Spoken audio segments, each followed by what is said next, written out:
अहवाल बाहेर आलाय का? हो, सोर्सेसकडून बाहेर नाही, आल्याने सोर्सवर कसा विश्वास मी ठेवणार? जोपर्यंत मी अहवाल बघत नाही तोपर्यंत कसं आहे, कुठल्याही अहवालात भारत सरकार किंवा महाराष्ट्र सरकारचा कुठलाही रिपोर्ट हा जेव्हा येतो तेव्हा जोपर्यंत आपण तो वाचत नाही, तो एक ऑफिशियल डॉक्युमेंट आहे, कसं बोलणार मला सांगा तुम्ही? सोर्सवर कसं एखाद्या सरकारी डॉक्युमेंटवर आपण बोलणार? या खूप गंभीर्याने घ्यायच्या गोष्टी असतात. त्यामुळे रिपोर्ट आला की तो मी वाचीन आणि जरूर त्याच्यावर तुम्हाला कॉमेंट देईन. काही जर हा गोपनीय अहवाल आहे तर मुद्दामून सरकारकडून लीक केला गेलाय का? काय वाटतं? कुठेतरी पार्थ पवार यांच्यावरती दबाव टाकण्याचा प्रयत्न सुरू आहे का? कारण या सगळ्या घडामोडी सुरू असताना सातत्यानं पार्थ पवार यांचं नाव येणं, शीतल तेजवानी यांच्याकडनं त्यांच्यावरती जबाबदारी ढकलून देणं, म्हणजे हे काय सुरू आहे? हे तुमचा जो सोर्स असेल तेच सांगू शकेल ना, मी कसं सांगणार? माहिती तुम्हाला लीक होते, सोर्स तुम्हालाही माहिती देतोय, त्याच्यामुळे मला कसं कळणार आहे कोण करतंय? पण कुठलाही भारतीय म्हणजे हा असेल किंवा राज्यात किंवा देशातला कुठलाही गोपनीय रिपोर्ट असेल, तो एक तर तो गोपनीय असेल तर तो बाहेर कसा आला?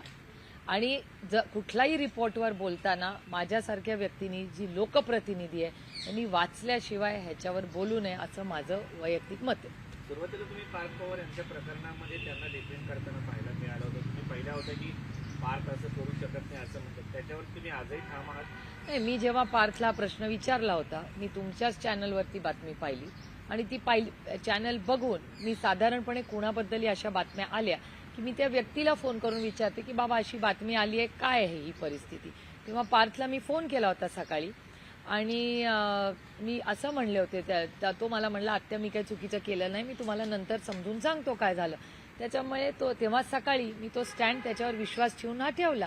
आणि मला असं वाटतं आपण इन्क्वायरीचा जो कागद आहे तो इस्तोवर वाट बघू. पण एक गोष्टही खरी आहे की त्यावेळीच जेव्हा म्हणजे मी पार्थवर विश्वास ठेवला आणि त्यांनी जेव्हा मला सांगितलं की मी काही चुकीचं केलं नाही, त्याच्यावर मी तो विश्वास ठेवून ते स्टेटमेंट तेव्हा केलं. स्टँड अजूनही तो कायम आहे? मला असं वाटतं की आपण ज्या मुलांना जन्मापासून पाहिलेलं आहे त्यांच्यावर आमच्या घरातले संस्कार हे झालेले आहेत.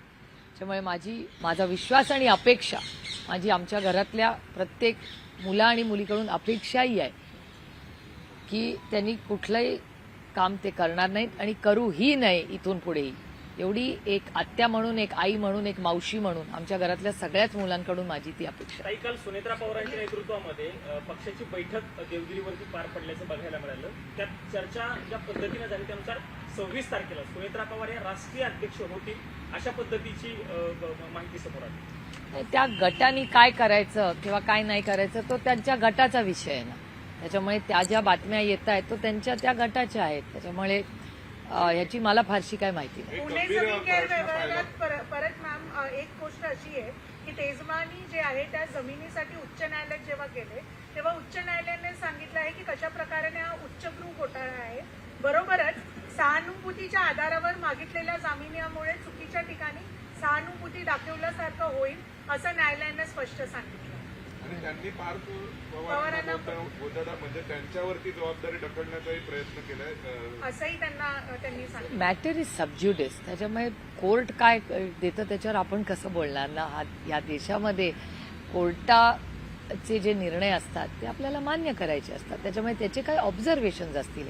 पण मला असं वाटतं तो अहवाल आणि कोर्टाची फायनल ऑर्डर इस्तोवर कुठल्याही सबज्युडिस मॅटरवर बोलणं हे योग्य नाही असं मला वाटतं. एक प्रश्न असा आहे की अजित पवारांच्या मृत्यूनंतर लगेच अल्पसंख्याक विभागाने काही तासात 75 प्रमाणपत्र शैक्षणिक संस्थांना जारी केली आणि याविषयीची माहिती बाहेर आल्यानंतर आता चौकशीचे आदेश दिले गेलेत. पण चौकशी कोणाची होणार, कोण करणार हे अजूनपर्यंत स्पष्ट नाहीये. प्रमाणपत्रांवर उपसचिव मिलिंद सोनाळे महत्वाची गोष्ट म्हणजे 3 दिवसांचा शासकीय दुखवटा होता त्या काळात. नाही, तुमच्याच चॅनलवर मी पाहिलं की माननीय मुख्यमंत्र्यांनी त्याला स्टे दिलेला असं आजच्या सकाळच्या वर्तमानपत्रातही आलेलं आहे आणि तुमच्या चॅनलनी दाखवलेलं आहे की मुख्यमंत्र्यांनी त्याच्यावर स्टे दिलेला आहे. आणि तुमच्या या तत्परतेमुळे म्हणजे खरं मीडियाचे आभार मानले पाहिजेत की मीडियाने हे उघड केलं हा सगळा घोटाळा आणि त्याच्यावर आता इन्क्वायरी लागते. त्याच्यामुळे मला असं वाटतं माननीय मुख्यमंत्र्यांनी ह्याच्यावर एक स्टेटमेंट केलं पाहिजे की नक्की काय झालं आणि ह्याची पूर्णपणे पारदर्शकपणे इन्क्वायरी झाली पाहिजे की हे झालंच कसं आणि जे कोणी दोषी असतील याच्या मागे त्यांना शिक्षा झाली पाहिजे अशी मी मागणी महाराष्ट्राच्या माननीय मुख्यमंत्र्यांकडे करते. सरकारमध्ये प्रशासनावरती एक मान असणं गरजेचं आहे, प्रशासनावरती वचक असणं गरजेचं आहे. कुठेतरी सरकारचा वचक कमी झाला. एकीकडे राजकीय दुखवटा सुरू आहे, राज्याचा एक मोठा नेता गेला, त्याचमध्ये ही मलिदा खाण्याची मनोवृत्ती अधिकाऱ्यांमध्ये वाढताना दिसते. हे खूप दुर्दैवी घटना आहे आणि महाराष्ट्राचं प्रशासन म्हणजे पोलीस यंत्रणा असेल किंवा प्रशासन हे देशामध्ये अतिशय उत्तम राहिलेलं आहे. त्यामुळे हा जो नवीन ट्रेंड येतोय हा चिंताजनक आहे, कारण का ह्याच्यात बदनामी होते महाराष्ट्राची. म्हणजे दिल्लीत आता मी आली आहे, मला अनेक प्रश्न जे महाराष्ट्राबद्दल विचारले त्यातला हा एक महत्वाचा प्रश्न, कारण का आजकाल मीडिया एवढा अलर्ट झालाय, सगळ्या भाषांमध्ये बातम्या लगेच पोचतात, चॅनल्सद्वारे, सोशल मीडियाचे प्लॅटफॉर्म्सद्वारे. त्यामुळे याच्यात महाराष्ट्राचीही आणि महाराष्ट्राच्या प्रशासनाची दुर्दैवाने बदनामी होते. त्यामुळे हे महाराष्ट्राच्या हिताचं नाही असं, आणि माझी अपेक्षा आहे की महाराष्ट्राच्या माननीय मुख्यमंत्र्यांनी याचा जातीने लक्ष घालून अशा गोष्टी पुन्हा महाराष्ट्रात होणार नाही याची खबरदारी घेतली पाहिजे. एक असं आहे की त्यांच्या मृत्यूनंतर काही GRही जारी झाले, त्याशिवाय हे प्रमाणपत्र अशा प्रकारे सही करण्यात आली. या दोन मुद्दे. एक तर बहीण म्हणून तुम्हाला काय वाटतं की भावाचा मृत्यू झाल्यानंतर तो नेता होता तरी सुद्धा अशा घटना घडल्या, आणि दुसरा मुद्दा विरोधी पक्ष म्हणून तुम्हाला काय वाटतं मंत्र्याच्या अनुपस्थितीमध्ये अशा प्रकारे फायली क्लिअर केल्या जातात. काही ठिकाणांना काहीच लोकांना लाभ दिला गेला असं त्यात दिसतं बऱ्यापैकी. नाही, म्हणजे माणुसकीचं काय हो, माणुसकी राहिली आहे का नाही? आणि त्या मंत्रालयामध्ये दुखवटा असताना एवढं मोठं म्हणजे होतेच कशी ही घटना, ह्याची पारदर्शकपणे इन्क्वायरी झाली पाहिजे. आणि ज्या लोकांनी ही आहे केलेली आहे गोष्ट ह्याची त्यांच्यावर स्ट्रॉंग ॲक्शन माननीय मुख्यमंत्र्यांनी घेतली पाहिजे, आणि ती टाइम बाउंड मॅनरमध्ये झाली पाहिजे. काय 6 महिने 1 वर्ष 2 वर्ष चालणार नाही. माझी अपेक्षा आहे की देवेंद्रजींनी ज्यांचा इतके वर्ष प्रशासनाचा अनुभव राहिलेला आहे, महाराष्ट्राचे मुख्यमंत्री राहिलेले आहेत, माझी अपेक्षा आहे की माणुसकीच्या नात्याने त्यांनी तातडीने याच्यावर ऍक्शन घेतली पाहिजे. एकीकडे पक्ष दुःखवटीत होता, एकीकडे पक्ष खूप दुःखात होता. त्याच काळात अजितदादा यांच्या पक्षाचा एक मंत्री, त्याचा PA जे आहे, लाच घेताना सापडतो, तेही मंत्रालयाच्या दुसऱ्या मजल्यावरती. याकडे नरहर झिरवाळ बद्दल बोलतायत ते, आणि ते एकतर लाच पकडताना सापडले गेले, एक त्याच्यावरती प्रतिक्रिया द्या. बरोबरच हे सांगितलं जात आहे की सुनेत्रा पवार यांची ही एक टेस्ट आहे आणि त्यात त्यांनी नाराजगी व्यक्त केली. नाही, मला माहिती नाही नाराजी व्यक्त केली का नाही, मी कसं सांगणार, मी तिथे नव्हते, त्याच्यामुळे मी काय कन्फर्म करू शकत नाही. आणि चॅनल्स म्हणतायत म्हणून त्याच्यावर अयोग्य राहील मी काय बोलणं. पण एक गोष्ट दुर्दैवी आहे आणि माझ्यासाठी धक्कादायकच आहे की एखाद्या सिटी पक्षाचा विषय नाहीये, एक बघा पक्ष असतो, पण जेव्हा मंत्रालय असतं तेव्हा मुख्यमंत्री त्याचे अध्यक्ष असतात त्या पूर्णपणे त्या वास्तूचे, आणि मंत्री हा मंत्री असतो, मग नुसतं त्याला कॅटेगराईज तुम्ही पक्षात नाही करू शकत. पण ज्या पद्धतीने ही सगळी घटना झाली हे माझ्यासाठी धक्कादायक होतं. ACB कुणाला रिपोर्ट करतं? ACB हे रिपोर्ट करतं होम मिनिस्ट्रीला, करेक्ट? ज्या 6व्या मजल्यावर महाराष्ट्राचे माननीय मुख्यमंत्री बसतात, होम मिनिस्ट्री माननीय मुख्यमंत्र्यांकडे, त्या माननीय मुख्यमंत्री ज्या 6व्या माळ्यावर बसतात त्या 6व्या माळ्यावरच्या होम मिनिस्ट्रीनीच 3ऱ्या-4थ्या मजल्याच्या त्यांच्याच कॅबिनेटमधल्या त्यांच्याच मंत्र्याच्या इथे ACB जाणं हे धक्कादायक नाहीये का? मग ही कंप्लेंट केली कोणी? माननीय मुख्यमंत्र्यांनी उत्तर दिलं पाहिजे याचं की जर तिथे कोणीतरी टिप ऑफ दिला ना, मग हा टिप ऑफ कोणी दिला? स्वतःच्याच मंत्र्याला, स्वतःच्या मंत्रालय, ज्या मंत्रालयाच्या बिल्डिंगचे अध्यक्ष राज्याचे तुम्ही आहात, डिपार्टमेंट तुमचं आहे, तुम्हीच स्वतःच्या मंत्र्यावर रेड करता. मग ह्यांना टिप ऑफ म्हणजे इट्स म्हणजे इंग्रजीमध्ये अंडर हिज नोज. माननीय मुख्यमंत्र्यांच्या डोळ्यासमोर त्या वास्तूमध्ये, ज्या वास्तूमध्ये तुम्ही बसता त्याच वास्तूमध्ये तुमच्या स्वतःच्याच मंत्र्याच्या विरोधात त्याचंच ऑफिस तुम्ही सील करता. I mean just shocking. Cold war आहे म्हणायचं सरकारमध्ये ते ना मला माहिती नाही, मला हे विश्वासच बसू शकत नाहीये. म्हणजे आपल्याच घरामध्ये आपण आपल्याच माणसावर रेड करणं, मग हा टिप ऑफ कोणी दिला आणि हे खरं आहे नाही खरं आहे ह्याची उत्तरं माझ्याकडे नाहीये. अजित पवार यांच्या पक्षाच्या वतीने कोणी बोलत नाहीये. अजित पवार यांच्या पक्षाच्या वतीनं एक जण विचारा TCM वरती प्रेशर टाकण्याचा प्रयत्न आहे का? आताच ते रिसेंटली त्यांनी जस्ट आपला पदभार हे नाही, मी ह्या कुठल्याच प्रश्नाची उत्तरं देऊ शकत नाही, कारण मला वास्तव नाही माहिती आणि मी फक्त वास्तवतेवर बोलते. तुम्हाला माहिती आहे, मी डेटा आणि माझ्याकडे वास्तव असेल तेवढंच बोलते. जेव्हा माहिती नाही तेव्हा मी प्रांजळपणे कबूल करते की मला माहिती नाही. पण धक्कादायक एक गोष्ट आहे, मी पुन्हा तेच बोलते की ज्या वास्तूमध्ये तुमचं ऑफिस हे मंत्रालय आहे महाराष्ट्राचं, महाराष्ट्राची मायबाप जनता त्या मंत्रालयाकडे अपेक्षेने बघते की आम्हाला न्याय ही बिल्डिंग देईल. हे मायबाप सरकार आहे. मायबाप सरकारच जर स्वतःच्याच मंत्र्यावर या गोष्टी स्वतःच्याच वास्तूमध्ये, इट इज जस्ट शॉकिंग. म्हणजे मला अजूनच विश्वासच बसत नाही.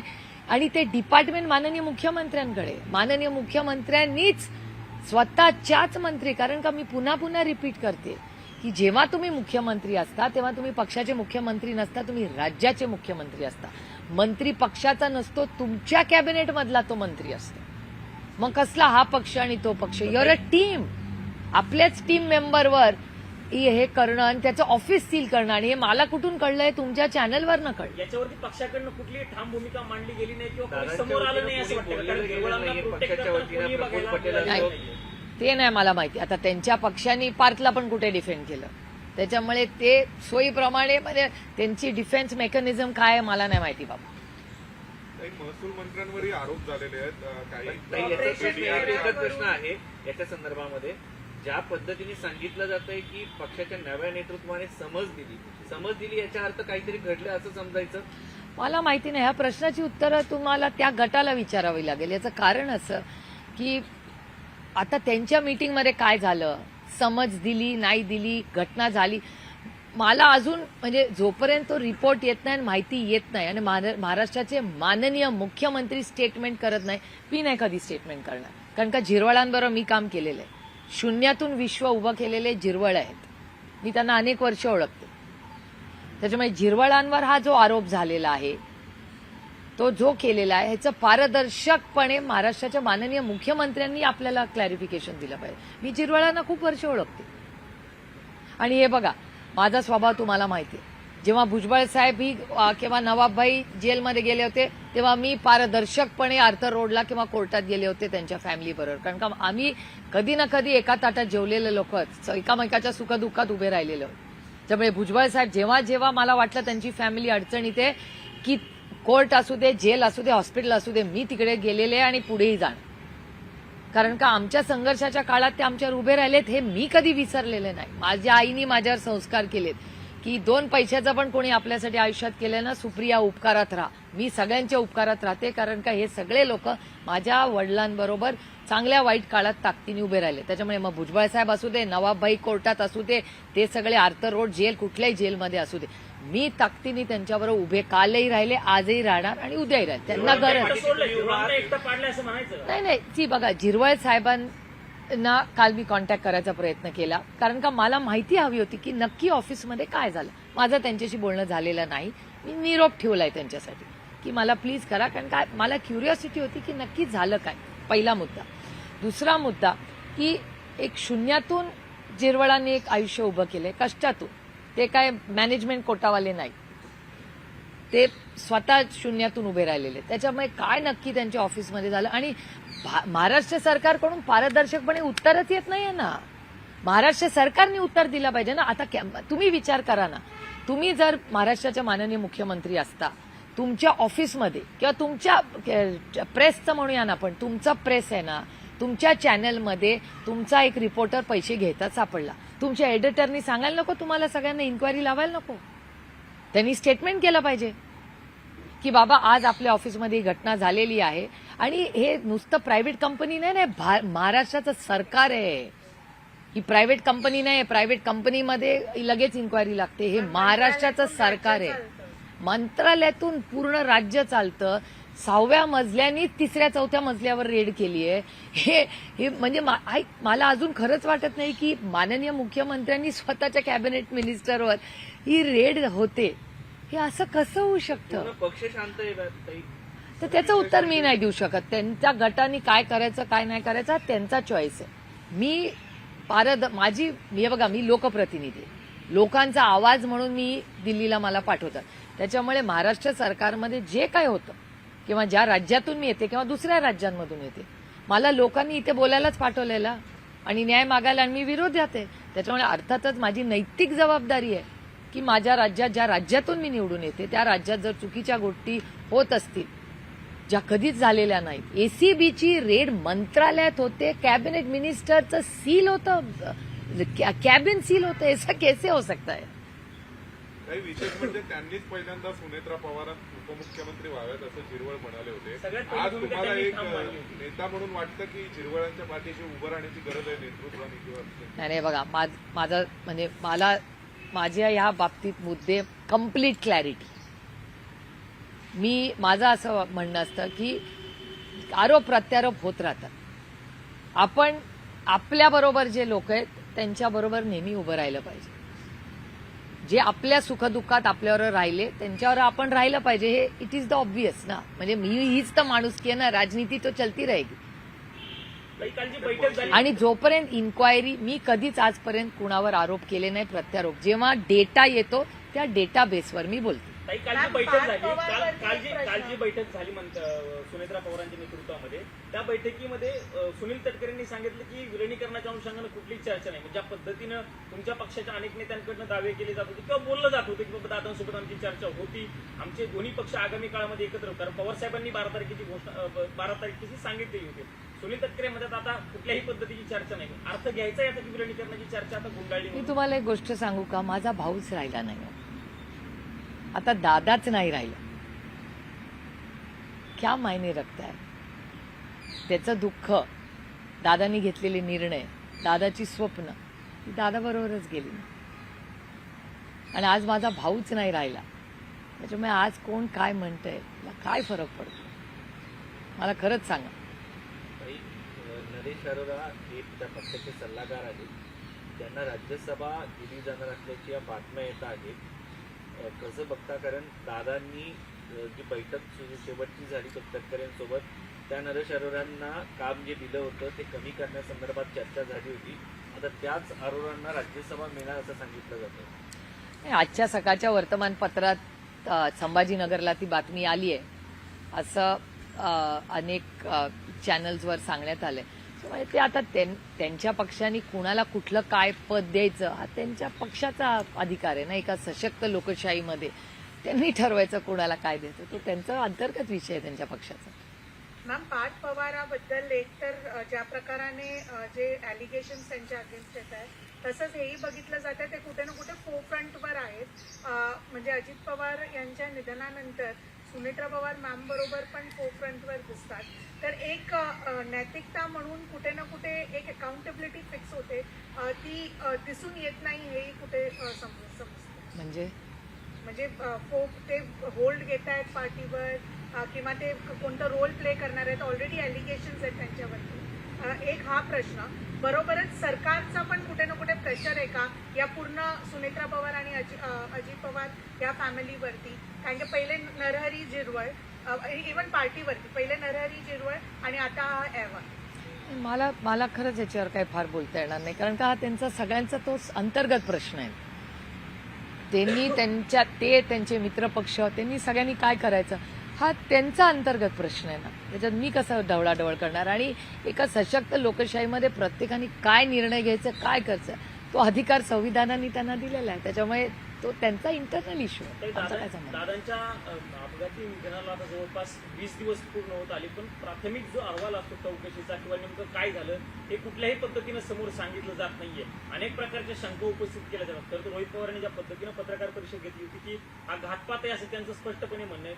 तीच रीग अनेक नेते ओढताना बघायला मिळतात. पण अहवालाबद्दल मात्र डीजीसीकडनं काही सांगितलं जात नाही अशी ही चर्चा आहे एक प्रकारे. अशाही बातम्या आहेत की काही प्रमाणामध्ये ब्लॅक बॉक्स जळालेला आहे आणि तो दुसऱ्या देशामध्ये रिकव्हर करण्यासाठी पाठवला जाणार नाही. अनेक माध्यमातून किंवा वर्तमानपत्रातून ह्या बातम्या रोज येत आहेत. रोहितमध्ये अस्वस्थता आहे का? तर अर्थातच आहे. त्याचा तो काका होता हो. त्याच्यामुळे जर एखाद्या मुलाला वाटत असेल की ह्याच्यात काहीतरी अस्वस्थ करणार आहे, आणि बऱ्याच लोकांचं तसं मत आहे, म्हणजे अमोल मिटकरींचं तसं मत आहे. मी वर्तमानपत्रातही वाचते, टीव्हीवरही बघते, आणि त्याच्यामुळे तो धडपड करतोय रोहित त्याच्यासाठी, आणि त्याला कुठेतरी अस्वस्थ वाटते आणि साहजिक आहे. असं जर त्याला वाटत असेल तर त्याच्यात काही गैर नाही. आणि महाराष्ट्र किंवा भारत सरकारकडून महाराष्ट्राच्या माननीय मुख्यमंत्र्यांनी स्टेटमेंट केलं होतं की आपण अहवालाची वाट बघूया, असं त्यांचं एक स्टेटमेंट आलं होतं. आणि मला असं वाटतं की ह्या आज पार्लमेंटमध्येही अरविंद सावंतजींचे मी मनपूर्वक आभार मानते आणि उद्धवजींचे मनपूर्वक आभार मानते की शिवसेनेने ताकदीने सातत्याने ह्याच्यावर एक चर्चा, सिव्हिल एव्हिएशन आणि दादाची ही जी घटना झाली दुर्दैवी, ह्याच्यावर एक चर्चा व्हावी पार्लमेंटमध्ये. ह्याच्यासाठी काँग्रेस पक्षाने, शिवसेनेने ताकदीने आम्हाला तेव्हा साथ दिली आणि अरविंदजींचा आम्ही जाहीर पुन्हा आभार मानते आणि उद्धवजींचे आणि अनिल देसाईंचे की त्या तिघांनी तो पुढाकार घेतला आणि त्यांनी स्पीकरलाही जाऊन भेटले, त्यांनी अडजर्नमेंट मोशनही मागितलं ह्याच्याबद्दल की पार्लमेंटमध्ये ह्याच्यावर चर्चा झाली पाहिजे. पण ही दुर्दैवाने होऊ शकली नाही. आता परत जेव्हा रिकन्व्हील होईल तेव्हाही शिवसेना काँग्रेस नक्की त्याच्यात पुढाकार घेईल, आम्हाला साथ देईल. आणि मला वाटतं बरेच प्रश्न आहेत ज्याची उत्तरं लोकांना पाहिजे. कारण आमच्याकडे जी दुर्दैवी घटना झाली, ही घटना दुसऱ्या कुणाच्याही घरात अशी घटना कधीही होऊ नये. आमच्या घरातला कर्ता पुरुष गेला आहे आणि ज्या पद्धतीने हे सगळं झालेलं आहे, खूप अस्वस्थ, दुःख. आणि कदाचित म्हणजे माझं तर म्हणते की लोक म्हणतात टाईम हिल्स, काही अशी गोष्टी असतात जे काळी हिल करत नाही. ज्या मला शंका पण उपस्थित गाठपाठ केल्या जातात, वाटतं ज्या का? शंका उपस्थित केल्या जातात त्यांना तुम्हाला उत्तर पण देण्यासाठी गाठपाठ कुठेतरी वाटतं त्या शंका थांबवण्यासाठी तरी कुठेतरी पुढे स्पष्टीकरण याची उत्तरं खरंच माझ्याकडे आता नाही आहेत. आणि मला असं वाटतं की माझी अपेक्षा आहे की सिव्हिल एव्हिएशन मंत्रालयाने त्याच्यात पारदर्शकपणे एखादी प्रेस कॉन्फरन्स घेऊन काही प्रश्नांची तरी उत्तरं द्यावी, त्यांच्याकडे जेवढी असतील तेवढी, पण एक पारदर्शकपणे त्यांनी याची उत्तरं राज्याला, कारण का राज्य बघतोय. एक फक्त आम्ही कुटुंब म्हणून किंवा माझा भाऊ म्हणून काय मी एकटी म्हणत नाही. अजित पवारांवर प्रेम करणारे प्रचंड त्यांचे प्रेमी आजही महाराष्ट्रात आहेत आणि त्यांनाही उत्तरं हवी आहेत आणि त्याच्यात काही चूक नाही. महसूल मंत्र्यांवरही आरोप झाले काही टीडीआर घोटाळ्याचे आणि आता महसूल मंत्री दिल्लीत येऊन गेल्याचं कळतंय महाराष्ट्राचे. नेमकं काय केंद्रीय गृहमंत्र्यांची पण त्यांनी भेट घेतली. मला नॉट रिचेबल अच्छा, कालपासून नॉट रिचेबल म्हणजे ते आले गुप्तपणे पण ते पण कोणाला त्यांना त्याला काही प्रयत्न केले कोणाची होते. नोंदणी नाही नाही. किंवा काय मी माहित तुमच्या नाही. चॅनलवर ते आरोप पाहिले, त्याच्यानंतर मला वाटतं एका चॅनलवर त्यांनी केसही केली आहे.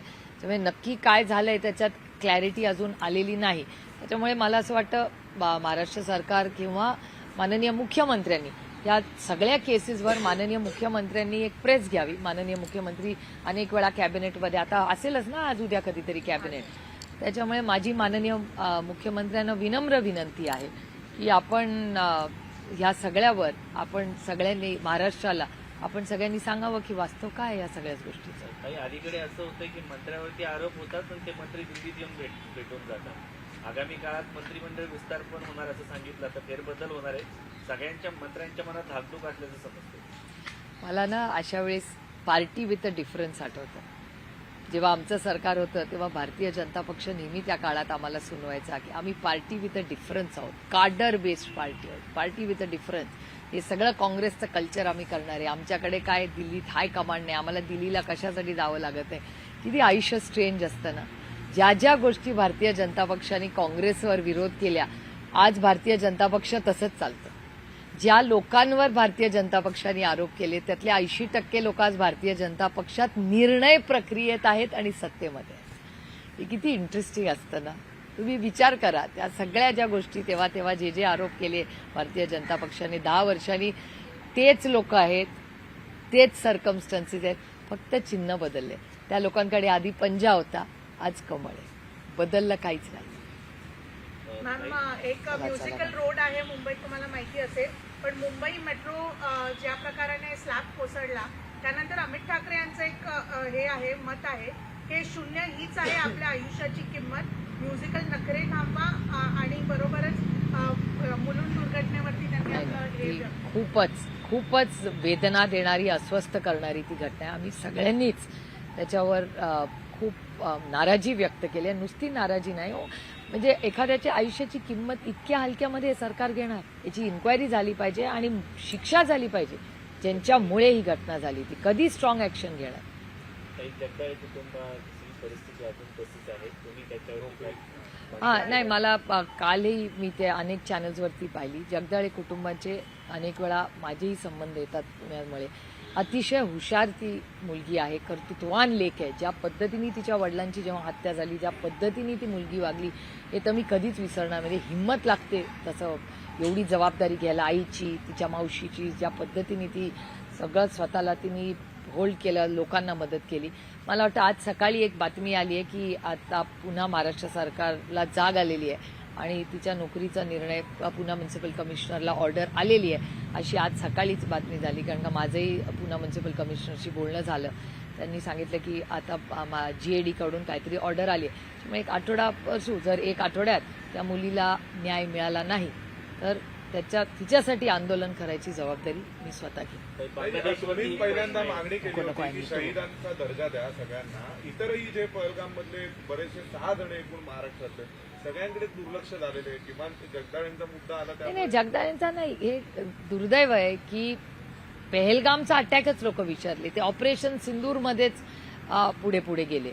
त्यामुळे नक्की त्या काळात त्या कुटुंबाचं दुःख किंवा त्यांच्यावर झालेला अन्याय अर्थातच असंवेदनशील पद्धतीने या सरकारने केला आहे. पहिल्या आठवड्यातच या गोष्टी त्यांना व्हायला हव्या होत्या, न्याय मिळायला पाहिजे होता. आणि गव्हर्नमेंट पक्ष फोडा, घरं फोडा, त्याच्यानंतर इलेक्शन, ह्याच्यात इतकं व्यस्त असतं किंवा त्यांच्या मंत्रालयात होणारे एवढे करप्शन चार्जेस, इश्यूज.